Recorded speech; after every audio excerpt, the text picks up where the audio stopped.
Hello friends, Prabhakar Singh knowledge अड्डा में एक बार फिर से आपका स्वागत है। फ्रेंड्स, हम लोग कक्षा 10 की विज्ञान पढ़ रहे थे, जिसमें हम लोग पार्ट 1 पढ़ चुके थे। ठीक है, तो पार्ट 1 में हम लोगों ने पढ़ा था धातुओं के भौतिक गुण। आज हम लोग इसका पार्ट 2 पढ़ेंगे। चैप्टर है हमारा धातु अधातु। ठीक है, तो आज हम लोग जो पढ़ेंगे वो धातुओं के रासायनिक गुण पढ़ेंगे। ठीक है, क्या पढ़ेंगे? रासायनिक गुण। अगर आपने वो वाला चैप्टर हमारा नहीं देखा पार्ट 1, तो उसका लिंक डिस्क्रिप्शन में दिया गया है, आप वहाँ से देख सकते हैं। आज हम लोग धातुओं के रासायनिक गुण पढ़ेंगे। बेस्ट नोट्स आपको प्रोवाइड कराए जाएंगे और रिएक्शन भी एकदम आसान तरीके से समझेंगे। तो आइए वीडियो को शुरू करते हैं। सबसे पहले हम देखते हैं धातुओं के रासायनिक गुण। तो पहला रासायनिक गुण ये है कि धातुओं की वायु से अभिक्रिया। ठीक है, यानी कोई भी धातु है, हमने मान लिया कोई भी धातु X है। ठीक है, किससे अभिक्रिया करानी है? एकदम रिएक्शन आपको आसान तरीके से बताई जाएगी। ठीक है, कोई धातु है, ये क्या है? धातु है। जब ये किसके साथ अभिक्रिया करेगी? वायु की ऑक्सीजन होती है। ठीक है, तो ये किससे रिएक्शन कर रही है? ऑक्सीजन से। तो ये क्या बनाएगी? बस हमेशा याद रखिए, क्या बनाएगी? धातु ऑक्साइड बनाएगी। क्या बनाएगी? धातु ऑक्साइड। यानी धातुएं वायु या ऑक्सीजन से अभिक्रिया करके क्या बनाती हैं? धातु ऑक्साइड बनाती हैं। ठीक है, तो इतना स्टेटमेंट तो आपने याद करना। ठीक, क्या चीज़? कि जब भी कोई धातु उससे अभिक्रिया करेगी ऑक्सीजन से, तो वो क्या बनाएगी? धातुओं के ऑक्साइड बनाएगी। अब देखिए कैसे ये रिएक्शन होती है। धातुओं को वायु में दहन करने पर, दहन माने होता है जलाना, जब किसी भी धातु को आप गर्म करेंगे तो या उसका दहन करेंगे तो ऑक्सीजन से अभिक्रिया करेगी और बनाएगी क्या? धातुओं के ऑक्साइड। पहला पॉइंट आपको ये पढ़ना है कि धातुएं, कोई भी धातु हो, ऑक्सीजन से अभिक्रिया करके धातुओं के ऑक्साइड बनाती है। ये रिएक्शन यहाँ पर लिखी हुई है हिंदी में। तो एक ये जनरल फार्मूला के जैसे हो गया। ठीक है, अब देखिए हम लोग पर्टिकुलर एग्जांपल लेते हैं। जब कॉपर को वायु में गर्म किया जाता है तो कॉपर ऑक्सीजन के साथ अभिक्रिया करके काले रंग का कॉपर ऑक्साइड बनाता है। पहली इंपॉर्टेंट रिएक्शन जो कि ये पेपर में पूछी गई है। क्या पूछी गई है? देखिए कितनी आसानी से रिएक्शन करते हैं हम लोग। ये हमारी रिएक्शन है कि कॉपर किसके साथ रिएक्शन कर रहा है? वायु की ऑक्सीजन के साथ। तो देखिए ये रहा हमारा कॉपर। ठीक है, और किससे रिएक्शन कर रहा है? वायु की ऑक्सीजन से। ठीक है, दहन करने का जब भी बोले या वायु से बोले तो सिर्फ आप ऑक्सीजन से ही अभिक्रिया कराएंगे। तो देखिए कॉपर ने ऑक्सीजन से अभिक्रिया करी तो क्या बनेगा? कॉपर का ऑक्साइड। और कॉपर का ऑक्साइड तो यही होता है Cu। ठीक है, अब बैलेंस करने के लिए ऑक्सीजन यहाँ कितने? 2 हैं और यहाँ ऑक्सीजन कितना है? 1 है। तो आप यहाँ 2 से मल्टीप्लाई कर दीजिए, तो देखिए कॉपर भी हो गए और यहाँ भी 2 से कर दीजिए। लो हमारा बैलेंस होगा। तो अगर आपने बैलेंस करने वाला वीडियो नहीं देखा है, समीकरणों को संतुलित करने वाला, तो उसका लिंक भी आपको डिस्क्रिप्शन में मिल जाएगा। बड़े आराम से वहाँ पर समझाया गया। ठीक है, तो ये देखिए कॉपर ने रिएक्शन एकदम आसान से, कॉपर की अभिक्रिया किससे कराई हमने? देखिए ध्यान से, ऑक्सीजन से। ठीक है, तो बन क्या गया? Copper oxide. तो बस आसानी से हमने ये रिएक्शन सीख ली। कोई भी धातु का आपसे कहे तो आप उसका ऑक्साइड बना देंगे। चलिए आगे देखते हैं हम लोग। किसी भी धातु की अभी आपको रिएक्शन करके दिखा दे रहे हैं। देखिए वो रिएक्शन यहाँ करके दिखाई गई। कॉपर को गर्म किया जाता है तो कॉपर ऑक्सीजन से अभिक्रिया करके कॉपर ऑक्साइड बनाता है। ये देखिए। ठीक, ये ऐसे ही मान लीजिए अगर आपसे कह देता है कि आप सोडियम के साथ इसकी अभिक्रिया दिखाइए, तो सोडियम किससे रिएक्शन करता? ऑक्सीजन से। तो बनता क्या? सोडियम का ऑक्साइड बनता ना, सोडियम का ऑक्साइड। अब फॉर्मूला देखिए, ऑक्सीजन पे कितना माइनस होता है 2, तो 2 यहाँ लिख देते, और सोडियम पे कितने प्लस 1, 1 तो लिखा नहीं जाता, तो हमारा यही फार्मूला बन जाता Na2O। क्या बन गया? Na2O। मान लो कह देता आपसे कि आप मैग्नीशियम का दहन कीजिए, तो मैग्नीशियम किससे रिएक्शन करता? ऑक्सीजन से। इधर आते हम तो क्या है, पहले तो पास पास ही करके लिख देना मैग्नीशियम ऑक्साइड। तो मैग्नीशियम पे भी 2 प्लस लगते हैं, ऑक्सीजन पे 2 माइनस, तो अगर ये दोनों प्लस माइनस बराबर हो तो सिंपल इसका फॉर्मूला यही बन जाएगा, क्या? MgO। ये हो गया मैग्नीशियम ऑक्साइड। तो अगर कोई भी आपको धातु कहता, मान लीजिए आपसे कह देता एल्यूमिनियम की रिएक्शन कराई ऑक्सीजन के साथ, तो क्या बनेगा? तो आप सिंपल पास पास लिख देंगे एल्यूमिनियम ऑक्साइड। अब बताइए ऑक्सीजन पे कितने माइनस होते हैं? 2, तो वो एल्यूमिनियम के पास लिख दिया, और इसके वाले इसके पास लिखे जाते हैं। एल्यूमिनियम पे कितने प्लस लगते हैं? 3, तो वो हमने यहाँ लिख दिए। हमेशा याद रखिए, इसके प्लस इसके पास आएंगे और इसके माइनस इसके पास। तो ऑक्सीजन पे 2 माइनस होते हैं, तो देखिए यहाँ लिख दिए, और एल्यूमिनियम पे 3 प्लस होते हैं, वो यहाँ लिख दिए, बन गया एल्यूमिनियम ऑक्साइड। ठीक है, तो कोई भी धातु, हमने एक ये एग्जाम्पल देखा, एक ये एग्जाम्पल देखा, और एक ये एग्जाम्पल देखा। किसी भी धातु को आप जब वायु से क्रिया कराएंगे तो उसका ऑक्साइड बनेगा। ठीक है, उम्मीद करते होंगे ये पहली रिएक्शन आपको समझ आ गई होगी। ठीक है, तो धातुओं की हमने पढ़ी अभिक्रिया। अब देखिए, अभी हमने पढ़ा था उभयधर्मी ऑक्साइड। सिंपल सा, कुछ नहीं, वही एल्यूमिनियम वाला है। एल्यूमिनियम की रिएक्शन किससे कराई गई? वायु से। तो अभी क्या बना था? Al और O। हमने कहा था पास पास लिख देना। Al पे कितने प्लस 3, वो ऑक्सीजन के पास लिख दो। ऑक्सीजन पे कितने माइनस 2, वो एल्यूमिनियम के पास लिख दो। तो ये जो ऑक्साइड बन के तैयार हुआ, ये कैसा है? उभयधर्मी है। कैसा है? उभयधर्मी है। क्यों ये इम्पोर्टेंट हो गया? इसलिए कि हमने तो पढ़ा था धातुओं के जो ऑक्साइड होते हैं वो कैसे होते हैं? क्षारीय होते हैं। धातुओं के ऑक्साइड कैसे होंगे? क्षारीय होंगे। लेकिन एल्यूमिनियम का ये ऑक्साइड कैसा है?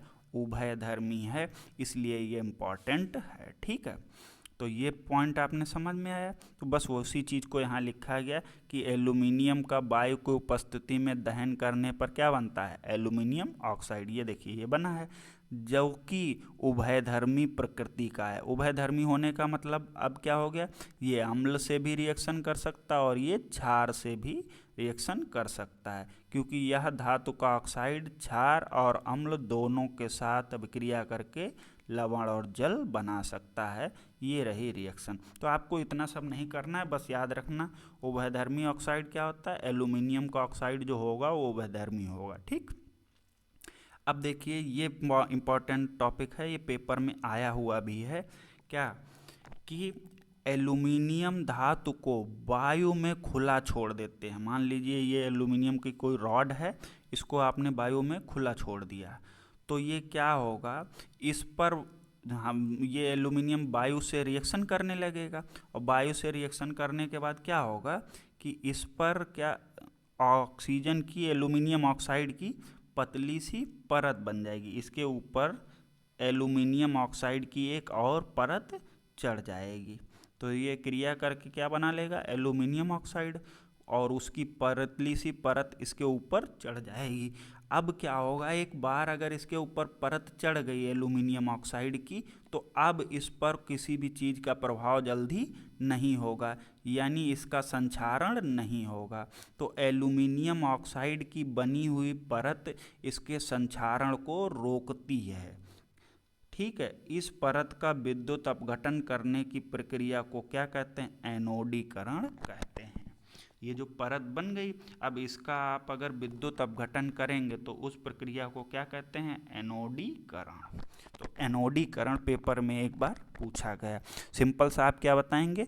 जब एल्यूमिनियम को कहाँ वायु में खुला छोड़ दिया जाता है, तो भाई एल्यूमिनियम धातु है और वायु में ऑक्सीजन है, उससे रिएक्शन करके क्या एल्यूमिनियम ऑक्साइड बनाएगा। बना हुआ पदार्थ कहाँ? इसकी सतह पर ही चिपक जाएगा, और चिपक जाएगा तो वो अब किसी और पदार्थ को इससे अभिक्रिया करने नहीं देगा। ठीक है, यानी इसका संक्षारण होने से रोक लेगा। और जब आप उस प्रक्रिया का मतलब उस परत को आप तोड़ना चाहें तो उस तोड़ने को क्या कहेंगे? एनोडीकरण कहेंगे। ठीक है, आगे देखते हैं हम।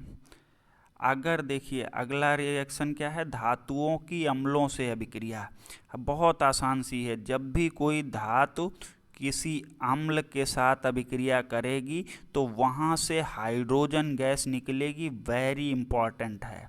धातुएं अम्लों से क्रिया करके क्या? हाइड्रोजन गैस देती हैं, और साथ में क्या बनता है? लवण बनता है। देखिए बहुत आसान सा सूत्र आपको बताते हैं। कोई धातु ले ली जिंक, ठीक है, जिंक, तो आपको पता होगा जिंक पे कितने प्लस लगते हैं? 2। अगर ये प्लस और माइनस वाली आपने वीडियो हमारी नहीं देखी तो इसका लिंक भी आपको डिस्क्रिप्शन में दे दिया जाएगा, आप वहाँ से देख लेंगे तो एकदम फॉर्मूले आसान से हो जाएंगे। जिंक की अम्ल से रिएक्शन करवा लें तो हम सबको पता है HCl एक अम्ल होता है, तो इसके साथ रिएक्शन करा लिया जाए।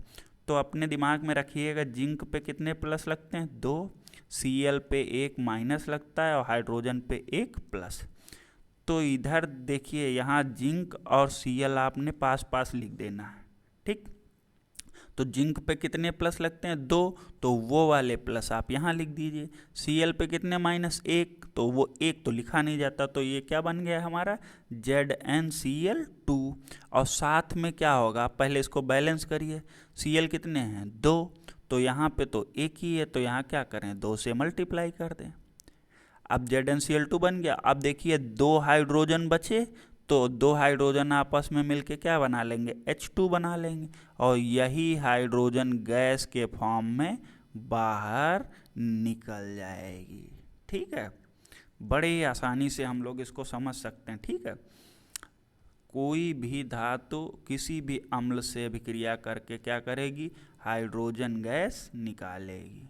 ठीक, अगर मान लीजिए आपने एल्यूमिनियम लिया और आपने इसी उसमें डाल दिया, किसमें? HCl में डाल दिया। ठीक है, तो अब बताइए एल्यूमिनियम पे कितने प्लस लगते हैं? 3। HCl पे कितने माइनस? 1। हाइड्रोजन पे कितना प्लस? 1। तो आपको पहले बार तो यहाँ पास पास ही लिख देना, Al को Cl के पास लिख दिया। अब एल्यूमिनियम 3 क्लोराइड यहाँ आ गया, एल्यूमिनियम पे 3, जिसके प्लस वाले के माइनस वाले के पास, और माइनस का 1 है यहाँ आएगा तो वो प्लस के पास, लेकिन 1 तो लिखते ही नहीं, तो छोड़ दो। अब देखो यहाँ Cl कितने? 3, तो हमको यहाँ किससे मल्टीप्लाई करना होगा? 3 से कर दें, और साथ में निकलेगी यहाँ क्या? कौन सी गैस? Hydrogen gas. तो अब देखिए हाइड्रोजन यहाँ कितने? 2, और Cl कितने हैं? 3, तो कितने से मल्टीप्लाई किया जाएगा? अगर हम यहाँ 6 से कर दें, और हाइड्रोजन 3 दूनी 6 कर दें, और Cl 2 कर दें, और ये 2 कर दें, देखिए आराम से बैलेंस हो जाएगा। तो बैलेंस करने में यहाँ ज़्यादा टाइम लगेगा, इसलिए आप हमारी वो वीडियो देख सकते हैं। इस तरह से कोई भी, ये रिएक्शन नोट कर लीजिएगा, कोई भी अम्ल की क्रिया अगर आप, कोई भी धातु की क्रिया अगर आप किसी अम्ल से करा रहे हैं तो वहाँ पे धातु का लवण बनेगा और हाइड्रोजन बनेगा।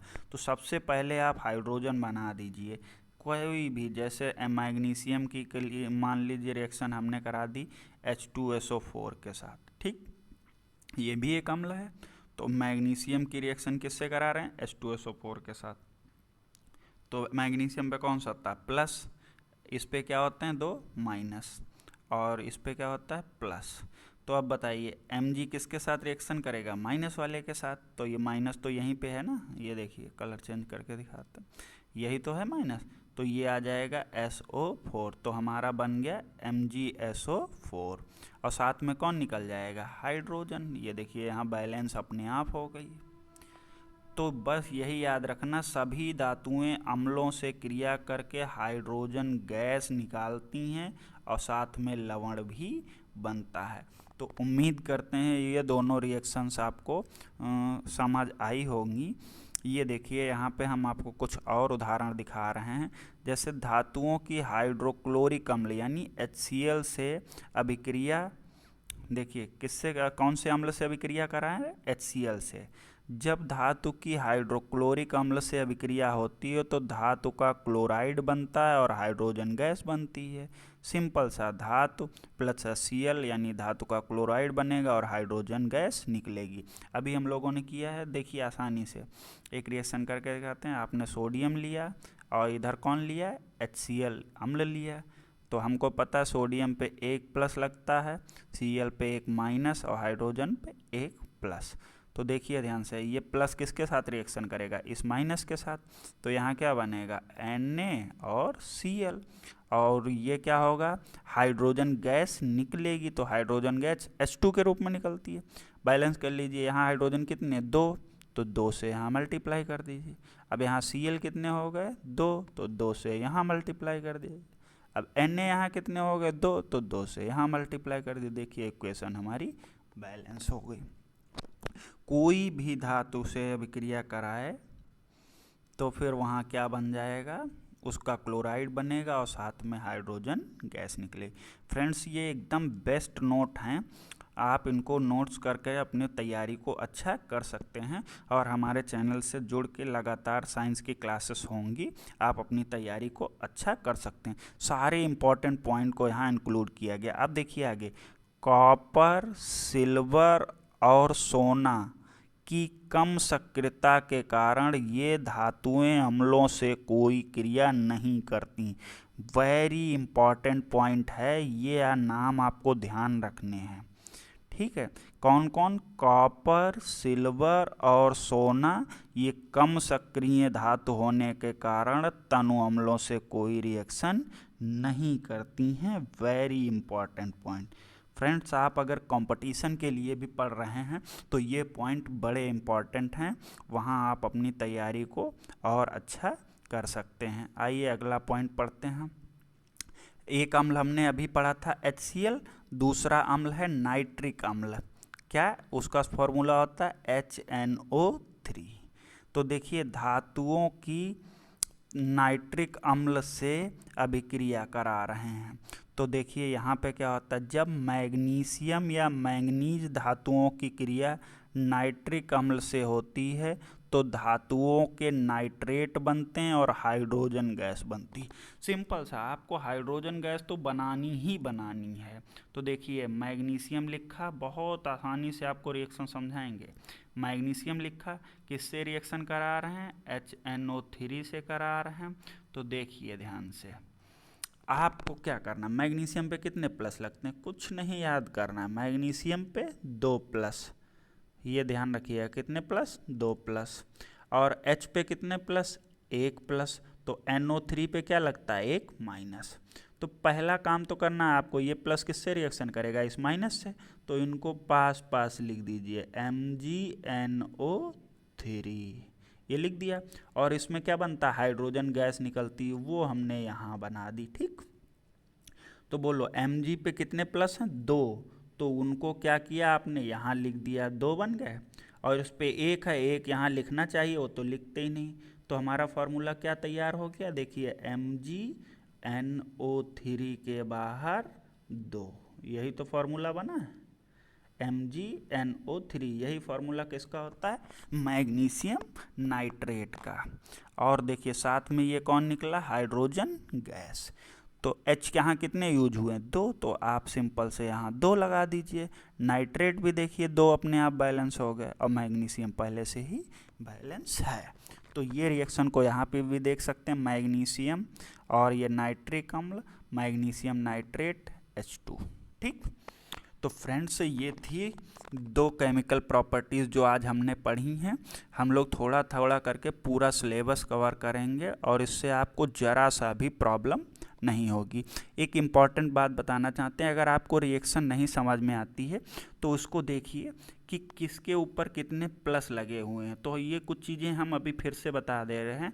एल्यूमिनियम पे याद रखिएगा 3 प्लस लगते हैं, मैग्नीशियम पर 2 प्लस लगते हैं, और यही आपको पास अगर सोडियम हो तो इस पे 1 प्लस लगता है।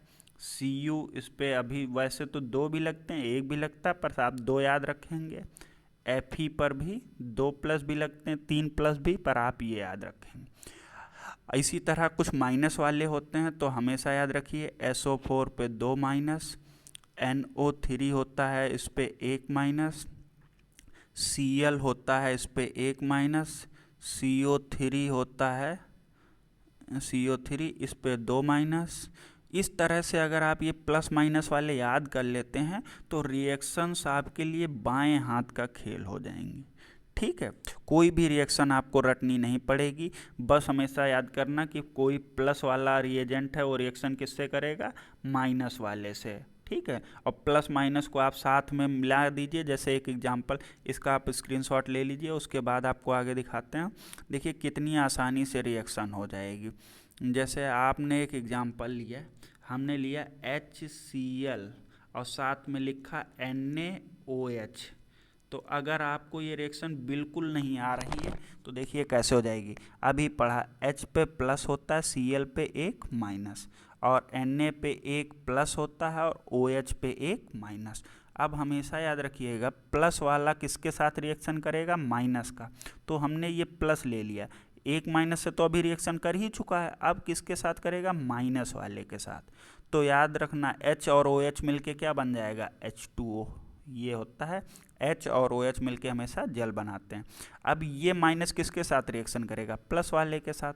तो Na और Cl मिलके क्या बना लेंगे, NaCl। तो आप इस तरह से कोई भी रिएक्शन को बड़े आसानी से कर सकते हैं। मिलते हैं नेक्स्ट वीडियो में। तो 2 प्रॉपर्टीज़ आज पढ़ी हैं हम लोगों ने, 2 प्रॉपर्टीज़ नेक्स्ट वीडियो में पढ़ेंगे। ठीक है।